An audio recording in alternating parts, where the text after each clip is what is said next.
আমি আজকে চলে এসেছি একটি তাঁতিবাড়িতে। আর এই তাঁতিবাড়িটা অবস্থিত হচ্ছে পাবনা জেলার ঘোড়াদা গ্রামে। আর এখানে আসলে তাঁতিবাড়িতে কিভাবে কাপড় বোনা হয় সেই দৃশ্য দেখার জন্যই আমি ঢুকেছিলাম। যাই হোক, দেখলাম আর কি যে কিভাবে কাপড়গুলো তৈরি করে। মূলত এখানে হচ্ছে লুঙ্গি তৈরির কাজ চলছে।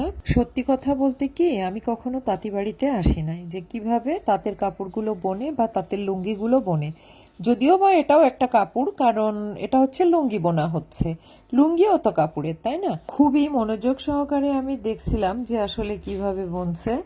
এটা আমার মাথায় একদমই ঢোকাতে পারিনি। আমি মাত্র কয়েক মিনিটের জন্য গিয়েছিলাম। এতটুকু সময়ে আর আমি আমার মাথার মধ্যে কিভাবে ঢোকাবো যে কিভাবে বানাচ্ছে। মেশিনটা এপাশ ওপাশ করতেছে, ওরা কাটার দিয়ে কাটতেছে, এই আর কি। তাছাড়া হচ্ছে এত রং বেরঙের লুঙ্গি এখানে বোনানো হচ্ছে।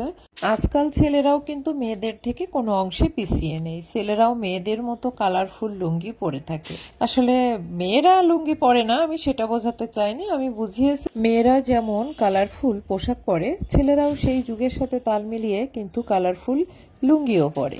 যে আপুটাকে আমার পাশে দেখতে পাচ্ছেন, এই আপুটা এখানে অনেক বছর ধরেই কিন্তু শ্রম দিয়ে থাকে। আর পাশাপাশি এখানে আরো ভাইয়ারাও আছে, তারা কাজ করতেছে।